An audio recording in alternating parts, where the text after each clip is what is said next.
জাতীয় খাবার না খেতে আর বেশিক্ষণ ঠান্ডা বাতাসে না থাকতে। তুমি কি সবকিছু ভুলে গেছো বাবা? এখানে বসো তো বসো, আর গরম পানিটা খেয়ে নাও, ধরো। বিসমিল্লাহ। আজকে তুই মাদ্রাসায় যাসনি কেন রে মা? আজকে খুব শীত পড়েছে বাবা, খুব ঠান্ডা লাগছে। তাছাড়া আমার শীতের কোনো গরম পোশাকও নেই, তাই আর কি যাইনি। তোমার নিশ্চয়ই খুব ক্ষুধা পেয়েছে, তাই না বাবা? তুমি একটু বসো, আমি তোমার জন্য খাবার নিয়ে আসছি। ভাত খেয়ে ওষুধ খেয়ে নিও, কেমন?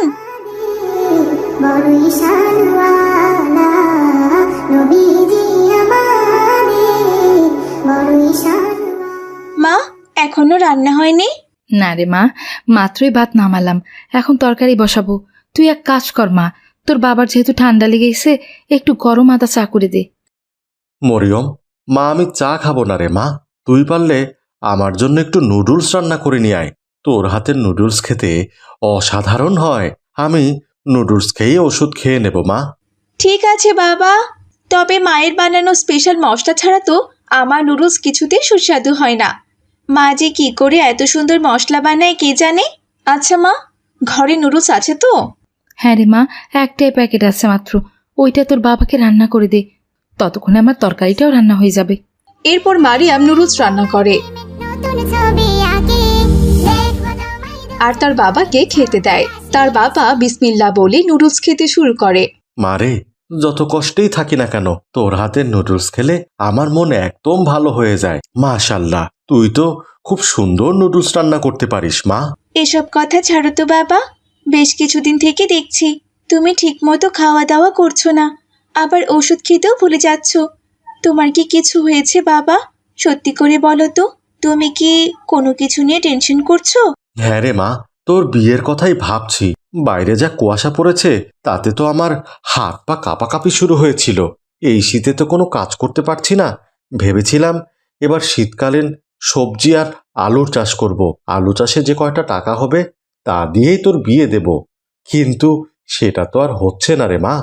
শীতের জন্য তো কাজই করতে পারছি না, উল্টো সংসার চালাতেই হিমশিম খেয়ে যাচ্ছি। বাবা, তুমি চিন্তা করো না, আল্লাহ তাআলা ঠিক আমাদের রিজিকের ব্যবস্থা করে দেবেন। কিন্তু তার জন্য তো আমাদেরকেও চেষ্টা করতে হবে বলো। আমি অনেকদিন থেকে একটা কথা ভাবছিলাম বাবা। কি কথা রে মা? আমি ভাবছিলাম আমাদের এলাকার উত্তরে যে পাহাড়টা আছে তার নিচে আমরা যদি একটা দোকান দিই, আর সেখানে আমরা আমাদের বানানো নুডলস বিক্রি করতে পারবো। এখন তো শীতকাল, এখন অনেক টুরিস্ট সেখানে ঘুরতে আসবে। আশা করি বেচা কেনাও খুব ভালো হবে বাবা। তোমাকে আর কষ্ট করে ক্ষেত খামারে কাজ করতে হবে না। এই যে শোন, আমার রান্না হয়ে গেছে, বাপ বেটি এখন খেতে চলে এসো। আর শোনো, তুমি দয়া করে তোমার মেয়েটাকে একটু বোঝাও, ওসব ব্যবসা মেয়েদের জন্য না। মেয়ে মানুষ বাহিরে কাজ করা ঠিক না। মেয়েরা ঘরের ভেতর আদবের সহিত থাকবে, নয়তো ওর বিয়ের জন্য ভালো কোনো পাত্রও পাবো না। এইসব তুমি কি বলছো মা? আমি কি আদবের সহিত বাইরে যাই না? আমি কি হিজাব ছাড়া কখনো বাইরে বের হয়েছি? এলাকার কেউ কি কখনো বলতে পারবে যে মারিয়াম অভদ্র বা অশ্লীল কোনো মেয়ে? তাছাড়া বাবার শরীরের যা অবস্থা, এই অবস্থায় বাবা তো কোনো কাজও করতে পারবে না। তাই আমি সংসারটাকে স্বাবলম্বী করতে চাচ্ছি। তাছাড়া একবার ব্যবসাটা উঠে গেলে তখন বাবাই ব্যবসাটা করতে পারবে মা। তখন আর কষ্ট করে বাবাকে কৃষিকাজ করতে হবে না। আচ্ছা, তোমাদেরকে কোনো পুঁজি দিতে হবে না। আমার জমানো 5,000 টাকা আছে, আমি সেটা দিয়ে ব্যবসাটা শুরু করব। তোর যা ভালো মনে হয় কর তুই, আমি আর তোকে বাধা দেব না। তবে হ্যাঁ, যদি ব্যবসায় লোকসান হয় তারপর আমাকে আবার বলতে আসিস না। ঠিক আছে, আমি তোমাকে কোনো কিছুই বলবো না। তুমি শুধু কষ্ট করে তোমার হাতের সিক্রেট স্পেশাল মশলাটা আমাকে বানিয়ে দেবে। এইটুকু তো তুমি আমার জন্য করতেই পারবে নাকি? আচ্ছা ঠিক আছে, আমি বানিয়ে দিব। এখন খেতে আয়, আপনিও আসুন। এরপর তারা সবাই খেতে চলে গেল। পরদিন সকালবেলা মারিয়াম পাহাড়ের ঢালে ছোট্ট একটা নুডলসের দোকান খুলে বসলো। তখন সেখানে থাকা দোকানদাররা ভীষণ রেগে যায়। ওরে বাবারে, পুরান পাগল ভাত পাচ্ছে না, এখন আবার দেখছি নতুন পাগলের আমদানি হয়েছে। আমাদের পুরান ব্যবসায়ীদেরই ব্যবসা চলছে না, তার মধ্যে আবার এই মেয়েটা কোত্থেকে উড়ে এসে জুড়ে বসলো। মেয়ে মানুষ এখানে ব্যবসা করলে তো আমাদের ব্যবসা আরো চলবে না। এই মেয়েকে কিছুতেই এখানে দোকান বসাতে দেয়া যাবে না। চলো তো শফিক ভাই, ওই মেয়েকে একটু হুমকি ধামকে দিয়ে এখান থেকে তাড়িয়ে দেই।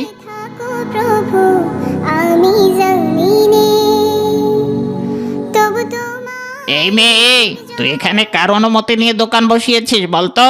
এমনিতে এখন ব্যবসার অবস্থা ভালো না, তার মধ্যে তুই একটা মেয়ে মানুষ হয়ে এখানে ব্যবসা করলে আমাদের ব্যবসা তো আরো চলবে না। তাই তোকে ভালোই ভালোই বলছি, ঘরের মেয়ে ঘরে ফিরে যা। শুনুন, আমি এখানকার মালিকের সঙ্গে কথা বলেছি আর তারপরে এই জায়গাটায় দোকান খুলেছি। এতে আপনাদের আপত্তি কেন শুনি? কাজ করে খাওয়ার অধিকার সবার আছে, আপনি আমাকে বাধা দেওয়ার কে? হ্যাঁ, তাছাড়া আপনার খাবার ভালো হলে আপনার গ্রাহক অন্য কারো কাছে যাবেই বা কেন? আপনার ব্যবসা আপনি করে খাবেন আর আমার ব্যবসা আমি করব, তাতে তো আপনার কোনো সমস্যা থাকার কথা নয়। আর ব্যবসার সাথে মেয়ে মানুষ আর ছেলে মানুষ কি? আমি তো পর্দা করেই ব্যবসা করব। শুনলে তো শফিক ভাই এই মেয়ের কথা, সমাজটা মনে হয় গেল রে ভাই গেল। ঘরের মেয়ে এখন পরে সেবা করতে এসেছে। এই যে, আপনি কথা কিন্তু সাবধানে বলবেন। যদি আপনারা আর একবার আমার দোকান নিয়ে উল্টাপাল্টা কোনো কথা বলেছেন, তাহলে কিন্তু আমি সোজা মালিকের কাছে গিয়ে কমপ্লেন করব, এই বলে দিলাম। আচ্ছা আচ্ছা ঠিক আছে, মালিককে বলতে হবে না, আমরা চলে যাচ্ছি। তবে আমরাও দেখে নিব তুই এখানে কি করে ব্যবসা করিস। এরপর কালু আর শফিক সেখান থেকে চলে যায়। তারপর কিছুক্ষণের মধ্যে সেখানে অনেক টুরিস্টদের ভিড় জমে যায়। আসুন আসুন আপুরা, আসুন আসুন মায়েরা, আসুন আমার নিজের বানানো স্পেশাল নুডলস খেয়ে যান। আজকে আমি নতুন দোকান খুলেছি, তাই আপনাদের জন্য 20% ডিসকাউন্ট দিচ্ছি। আসুন স্যার আসুন, এই যে মামুনি, এসো আমাদের দোকানে সুস্বাদু নুডলস খেয়ে যাও। আম্মু, আব্বু চলো না, আমরা ওই আপুটার দোকান থেকে নুডলস খাই। আপুটা বলেছে 20% ডিসকাউন্ট দেবে, চলো না আম্মু। এরপর মিলির বাবা মা মিলিকে নিয়ে মারিয়ামের দোকানে এসে বসে আর নুডলসের অর্ডার করে। মধুর বাণী আমি যখনই শুনি আমার মন ভরে যায়। মাশাল্লাহ, কি টেস্টি নুডলস! এত সুন্দর নুডলস আমি এর আগে কখনো খাইনি। এই শীতের মধ্যে গরম গরম সুস্বাদু নুডলস খেতে কার না ভালো লাগে? আহা, কি টেস্ট! মাশাল্লাহ, নুডলসটা সত্যি দারুণ হয়েছে। খেতে দারুণ টেস্টি। বাবা, আমি আরো 1 প্লেট খাবো। ঠিক আছে মা, শুধু তুমি না, আমরা সবাই আরো 1 প্লেট করে খাবো।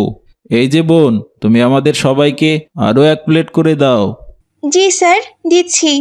কিছু মনে করো না বোন, তোমাকে একটা কথা বলি। তুমি একজন মেয়ে মানুষ হয়ে ব্যবসা করছো কেন বোন? এখন তো তোমার পড়াশোনা করার বয়স, তুমি এই বয়সে ব্যবসা করছো যে? স্যার, আসলে আমার অনেক দিনের স্বপ্ন ছিল আমি প্রতিষ্ঠিত হব, তাই লেখাপড়ার পাশাপাশি এই ছোট্ট নুডলসের দোকানটা দিয়েছি। তাছাড়া কাজ করে খেতে তো কোনো লজ্জা নেই বলুন।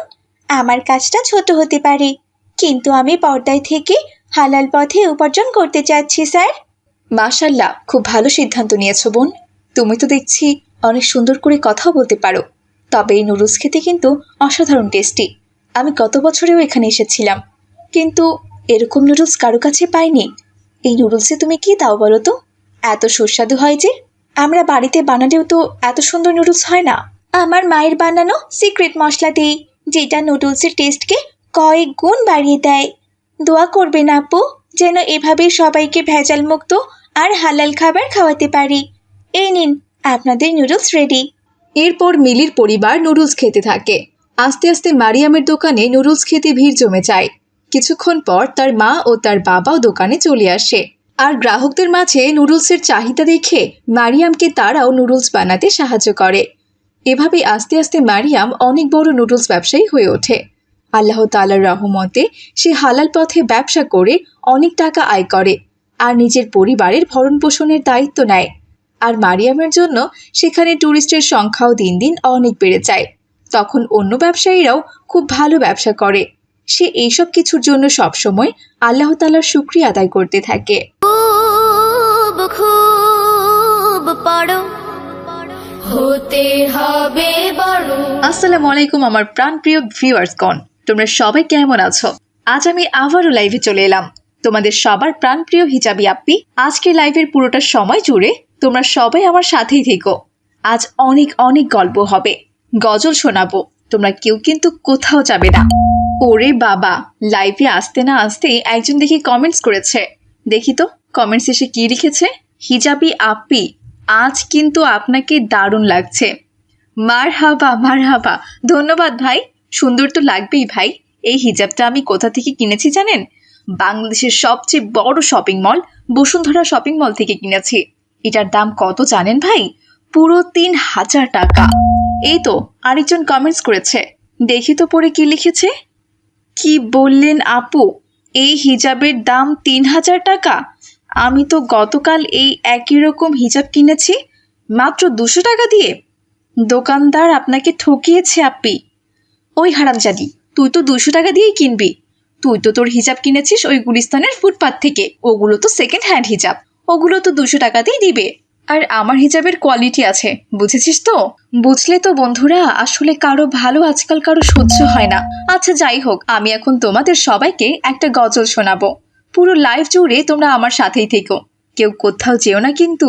আমি চাঁদকে বলি তুমি সুন্দর নও, আমার মায়ের মতো। গোলাপকে বলি তুমি মিষ্টি নও, আমার মায়ের মতো। মাঝি আমার সবার সেরা, মাঝি আমার সবার সেরা, অনন্তকাল অবিরত। চাঁদকে বলি তুমি সুন্দর নও, আমার মায়ের মতো। শেফালি যখন ফেসবুক লাইভে তার ফলোয়ারদের গজল শোনাচ্ছিল, তখনই সেখানে তার মেয়ে তানিয়া মাদ্রাসা থেকে চলে এলো। মা, মা, আমার খুব ক্ষুধা পেয়েছে, আমাকে কিছু খেতে দাও মা। ওই হারামজাদি, এটা আবার তুই কি করলি? হ্যাঁ, আমার লাইভ ভিডিওটা একেবারে নষ্ট করে দিলি। ওরে বাবা, সবাই হঠাৎ এত কমেন্ট করছে কেন? দেখি তো কি লিখেছে। আপনি কি আমাদেরকে হারামজাদি বললেন হিজাবি আপি? আরে না না, আমার প্রাণপ্রিয় ভিউয়ার্সগণ, আমি তোমাদেরকে কেন হারামজাদি বলতে যাব বলো তো? এই গালিটা তো আমি আমার বাড়ির কাজের মেয়েকে দিয়েছি।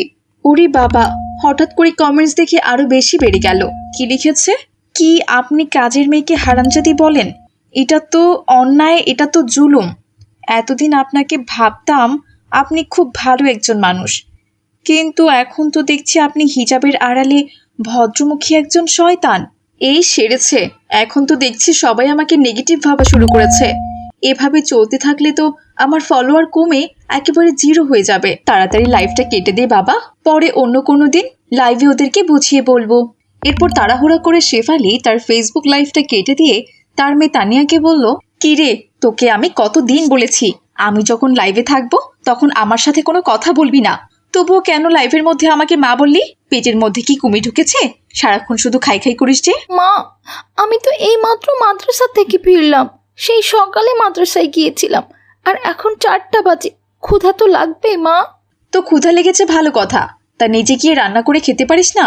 আমাকে কেন ডাকছিস? হ্যাঁ, আমি কোনো রান্না করিনি, যা নিজে রান্না করে খা। ধুর, এর জন্য আমার সব ফলোয়ার আমাকে ভুল বুঝলো। এখন আবার আমার ওদের মান ভাঙাতে হবে। যা তো যা, এখন আমার চোখের সামনে থেকে চলে যা, তা না হলে এক লাথি দিয়ে ঘরের বাইরে বের করে দিব, এই বলে দিলাম। আচ্ছা মা, ঠিক আছে, আমাকে লাথি দিতে হবে না, আমি গিয়ে নিজেই রান্না করে খাবো। এই কথা বলে তানিয়া মন খারাপ করে কাঁদতে কাঁদতে রান্নাঘরে চলে গেল। রান্নাঘরে গিয়ে গ্যাসের চুলা জ্বালিয়ে ভাত উঠিয়ে দিল।